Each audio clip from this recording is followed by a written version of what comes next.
Costo de capital. El siguiente video es un trabajo presentado como primer parcial por parte de Luis Enrique Ortiz Díaz para la materia de finanzas corporativas en la carrera de administración.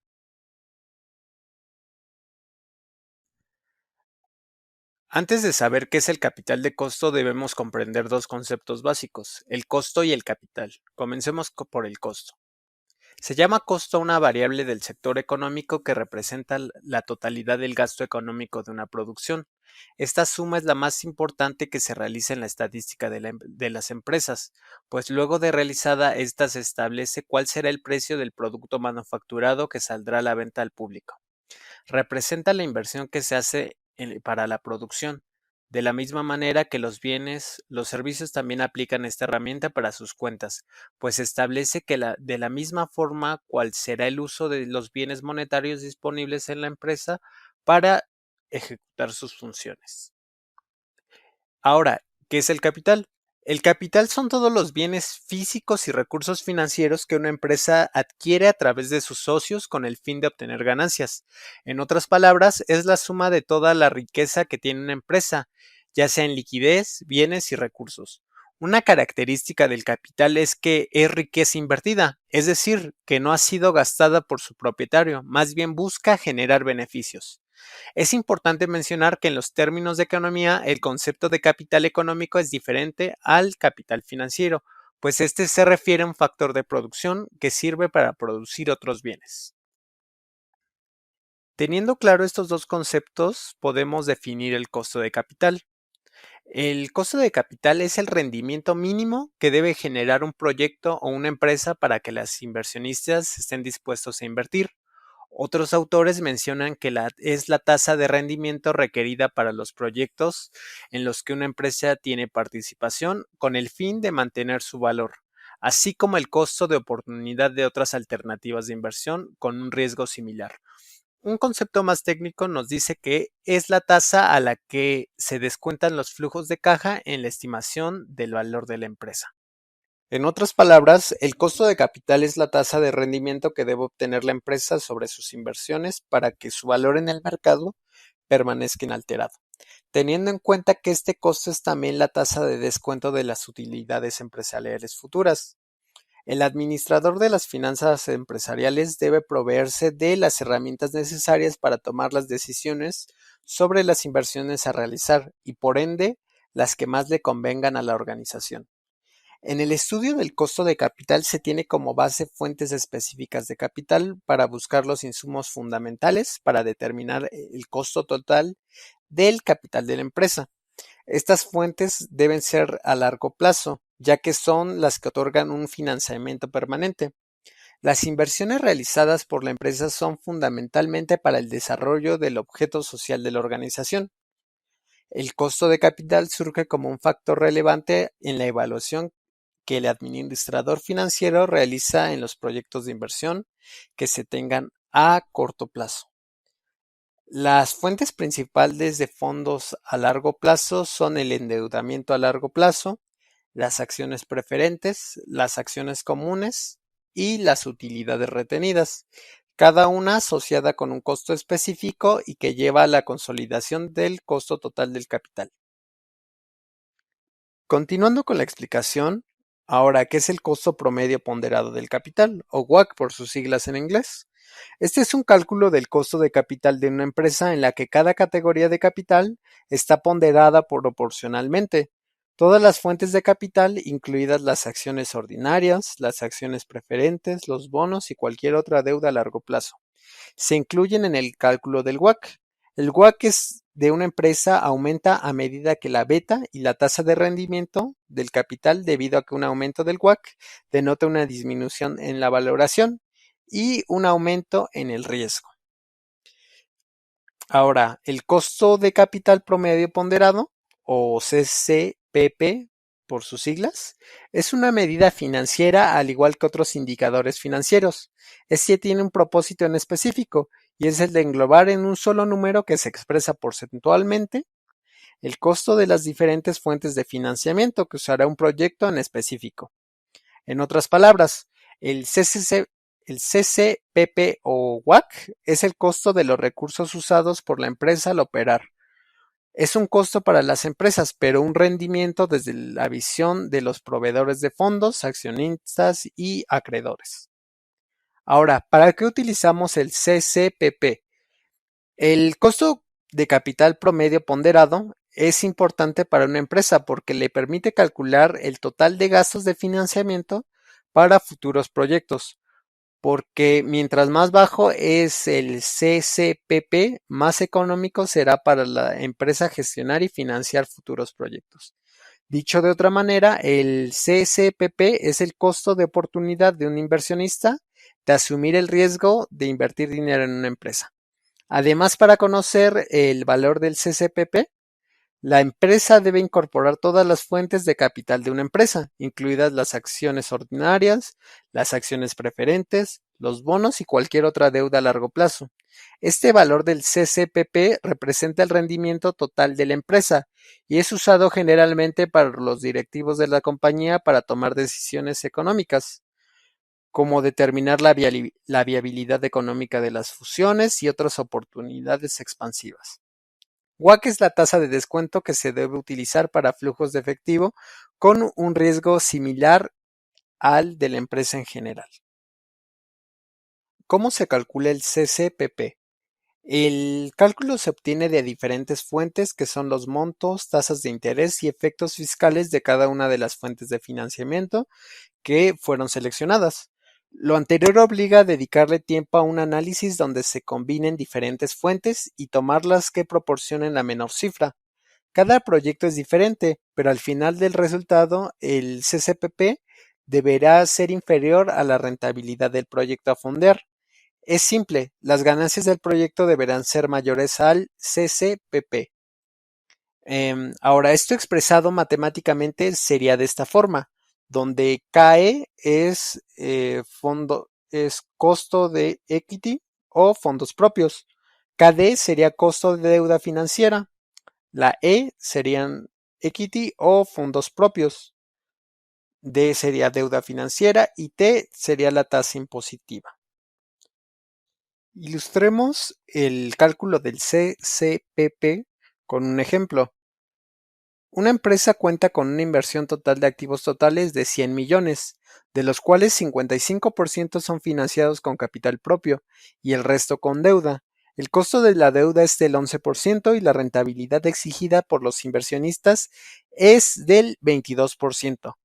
Finalmente, la tasa de impuestos es del 35%. Se pide calcular el costo promedio ponderado capital para esta empresa e interpretar los resultados. En primera instancia podemos hacer la sustitución de las variables y efectuar las operaciones. En este caso, en este problema, nuestro resultado al que llegamos fue del 15.32%. ¿Esto qué quiere decir? Según nuestra interpretación, el costo promedio de capital es del 15.32%. De esta forma, cualquier proyecto de la empresa debe ser evaluado con esta tasa, es decir, se aceptarán proyectos cuya tasa de rentabilidad se encuentre por encima del CCPP.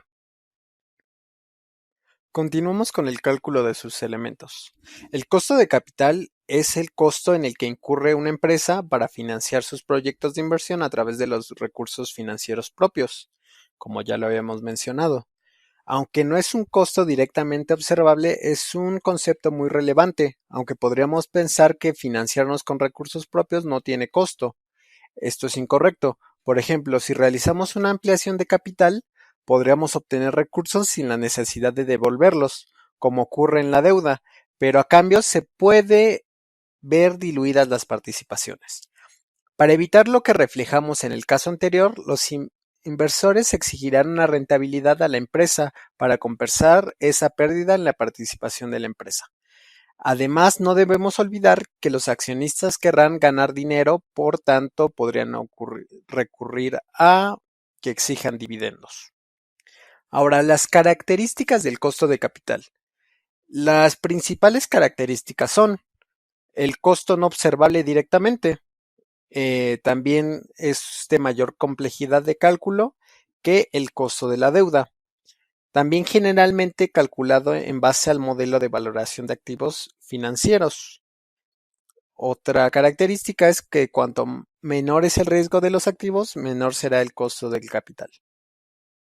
Ahora, la fórmula del costo de capital. La fórmula es la siguiente, donde el KE es el costo de capital, RF es la tasa libre de riesgo, BL es el retorno del mercado, RM menos RF es la prima de mercado, BI por RM menos RF se conoce como la prima de la empresa. Ahora, la importancia del costo de capital. La valoración del costo de capital es de vital importancia para la supervivencia de un negocio o una empresa. Se calcula a través de la relación entre la medida de todos los recursos financieros utilizados para llevar a cabo las inversiones o proyectos y el peso que cada recurso tiene en los recursos totales. Ahora, este es un ejemplo del cálculo del costo de capital. Supongamos que esta empresa ha emitido 1000 acciones. Su valor de cotización es de 6 euros y se espera que reparta un dividendo constante de un 4% anual sobre el valor nominal. Para calcular el costo de capital de esta empresa, primero debemos saber el valor nominal de la acción. Esto es el cociente entre el capital social y el número de acciones, como se muestra en la siguiente fórmula. Valor nominal igual a capital social entre número de acciones. Esto nos da un valor nominal de acción o por acción de 4.5 euros. Por otro lado, la fórmula del costo de capital es la siguiente, el cual nos da un 3% del costo de capital de esta empresa o la empresa del problema. Antes de continuar con el tema de emisión de deuda, debemos entender qué es la capitalización. La capitalización consiste en tomar una parte de las ganancias para incrementar el capital propio.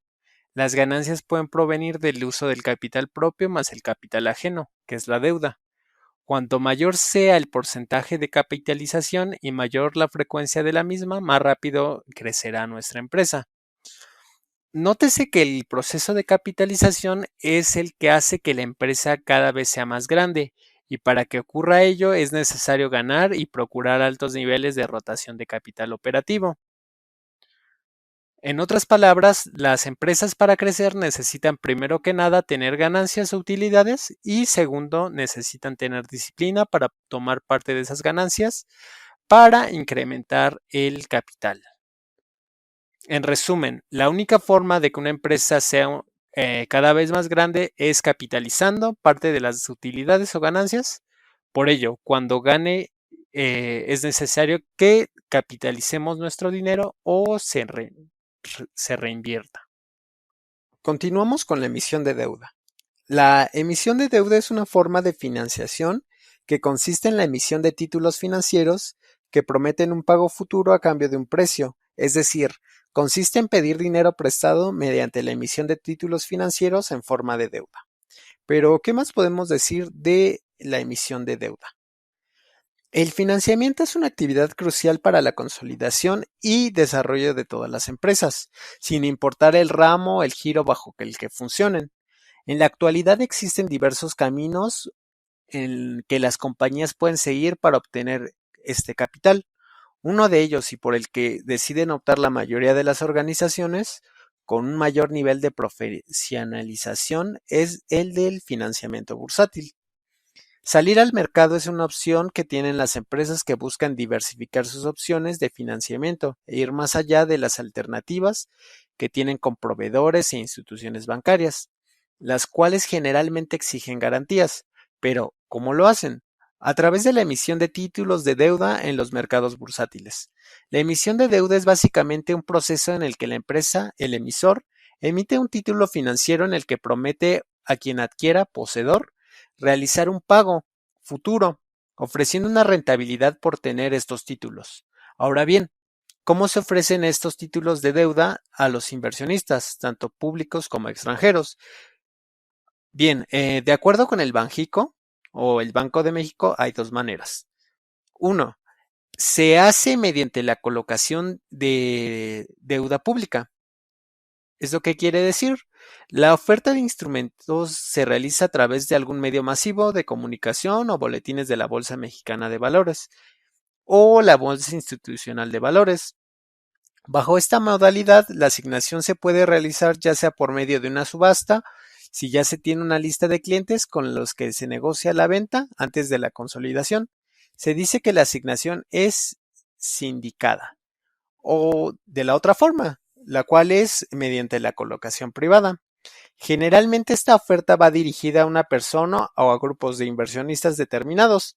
Sin embargo, también se puede obtener una lista de asignaciones previas, la cual o la diferencia radica en que no se hace del conocimiento de todos los participantes del mercado, solamente para unos cuantos.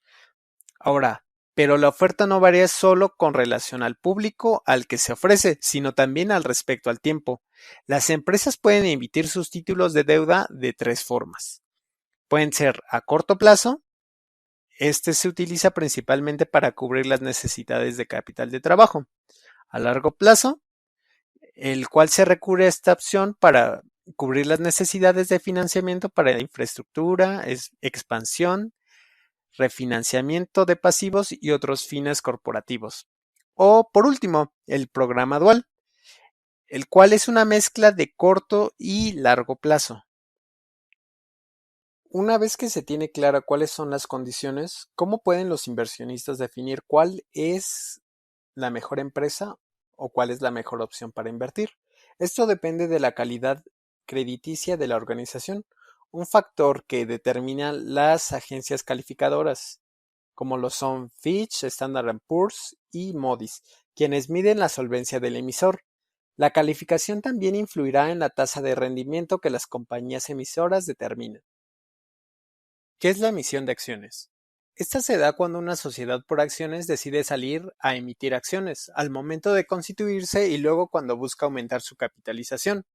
Así es que una sociedad por acciones como las sociedades anónimas o las SAS disponen de un capital dividido según el número de acciones suscritas. Aporte de las acciones. En cuanto a la emisión de acciones, se les entrega a los nuevos propietarios de la empresa, accionistas, al constituirse la sociedad, y cada nuevo propietario accionista se le entrega un paquete de acciones suscrito. También si un accionista cede sus acciones a un tercero, convirtiéndose en accionista, debiendo registrarse en el libro de accionistas. También al momento que la sociedad sale a emitir nuevas acciones para capitalizarse. Ahora, el capitalizarse vía emisión de acciones.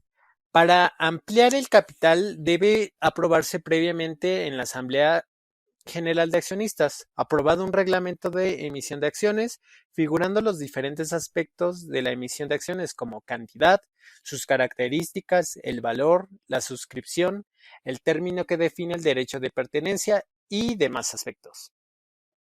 Ahora, ¿cuál es el derecho de preferencia? El derecho de preferencia dispone que los accionistas vigentes tengan derecho a suscribir preferentemente las nuevas acciones emitidas o antes de salir a ofrecer dichas acciones al público e inversores en la bolsa de valores. La preferencia de los accionistas equivale a la proporcionalidad de las acciones que estos posean. Ahora, ¿qué tipos de acciones, clasificación de las acciones existe? Existen diferentes tipos de acciones y cada uno tiene su finalidad a la hora de emitirla. Como estas pueden ser: 1. Las acciones comunes u ordinarias. Este es el tipo de acciones que da derecho a un titular a participar en los beneficios de la empresa, cobrar dividendos y votar en las juntas generales de la compañía. 2. Acciones preferentes. Este tipo de acciones significa el valor patrimonial sobre las acciones comunes respecto al pago de dividendos. La tasa de dividendos de esta acción es fija o variable y es definida al emitirse. 3. Acciones de voto limitado. Estas son las acciones que dan derecho a votar en determinados temas de la empresa figurando en el contrato de suscripción de acciones. Dichas acciones son de carácter preferentes o pueden dar derecho a cobrar dividendos superior o a las acciones ordinarias. Acciones convertibles. Estas son acciones que pueden convertirse en bonos y viceversa. aunque por lo general son en forma de bonos convertidos en acciones. Acciones de industria. Este tipo de acciones obligan a que el aporte de los accionistas se realice mediante un servicio o trabajo. Acciones liberadas. Son el tipo de acciones emitidas sin obligación de pagarlas por el accionista, ya que fueron pagadas con cargo a beneficios o utilidades que le correspondía cobrar a dicho accionista. Acción propia. Este tipo de acción es el titular de la propia entidad emisora. Acciones con valor nominal. Son las acciones que figuran numéricamente en el valor del aporte. Acciones sin valor nominal. Son las acciones que no reflejan un monto del aporte, pero sí se establece la proporcionalidad equivalente en el capital social. La emisión de acciones es muy utilizada por las empresas a la hora de salir a buscar capital, es decir, capitalizarse. La emisión inicial de acciones es conocida como colocación primaria. Una vez finalizada la primera emisión, la empresa podrá seguir emitiendo acciones como forma de aumentar su capital. Como lo hemos comentado, el financiamiento bursátil puede permitir a las empresas ejecutar sus proyectos de inversión, lo que a su vez redunda en mejoras y expansión, así como en la capacidad de aprovechar una serie de beneficios que incrementan el potencial de negocios de las mismas. Ahora, ¿cómo se hace? Una empresa se puede financiar a través de la emisión de valores de deuda y o capitales en el mercado mexicano de valores. Esto se puede hacer a través de la Bolsa Mexicana de Valores u cualquier otra bolsa certificada por las autoridades correspondientes. Aquí es donde se emiten o se podrían emitir nuestras acciones. Otra conclusión a la que podemos llegar es que el costo de capital de la empresa está en función de la estructura o esquema de financiamiento utilizado para la ejecución de las inversiones y del costo de las fuentes de financiamiento. En la medida de que el costo neto de la deuda sea mayor del costo de oportunidad del inversionista, la empresa debe trabajar con una relación deuda-capital reducida, es decir, endeudarse lo menos posible. Esta reflexión es posible en la medida que los inversionistas dispongan de suficiente capital propio. En todo caso, al financiar una empresa con relación deuda-capital relativamente alta, los accionistas tienden a sacrificar sus dividendos en efectivo, capitalizan sus utilidades para permitir que el negocio acelere la amortización de su deuda, o se busca otras opciones de financiamiento que permitan sustituir deuda cara por un financiamiento barato. En el otro extremo se tiene el costo neto de la deuda sea menor que el costo de oportunidad. Naturalmente, este es el caso más deseado, es lo usual. Aquí se debe tener en cuenta cuidado con el ahorro fiscal. También es posible que durante los primeros años el negocio genere utilidades reducidas, incluso pérdidas, de modo que el ahorro fiscal no debe ser tangible o no es tangible. Además, es posible que el inversionista o que el administrador que tiene la facultad de designar a los administradores obtenga del negocio otros beneficios, por ejemplo, remuneración, dietas, ingresos por negocios relacionados, etcétera. En el caso de deudas relativamente baratas, no debe descuidarse las posibilidades del prepago, es decir, la cancelación adelantada de la deuda, especialmente cuando éste se pacta en moneda extranjera y o tasa variable y se perciban cambios que podrían afectar los resultados de nuestro negocio. En conclusión, podemos decir que al ahondar en estos temas como lo son el costo de capital ponderado, el cómo se realiza estas operaciones, también la emisión de deuda y la emisión de acciones, nos podemos dar cuenta que todos son parte fundamental del aparato de la empresa. Em, También podemos decir que es muy importante para una empresa el poder capitalizarse. Y la forma de capitalizarse, como lo habíamos visto, es a través de la emisión de estos activos financieros. Podemos decir que Al conocer nuestro costo de capital y las fórmulas para poder calcularlo, nos podemos dar cuenta no solamente en una empresa, ¿no? En nuestra empresa, sino en cualquier proyecto que queramos iniciar o algún proyecto ya existente. Estos son índices que nos pueden ayudar a hacerlo de una manera más precavida y con con mejores beneficios, siempre persiguiendo mejores beneficios. Por mi parte sería todo. Muchas gracias.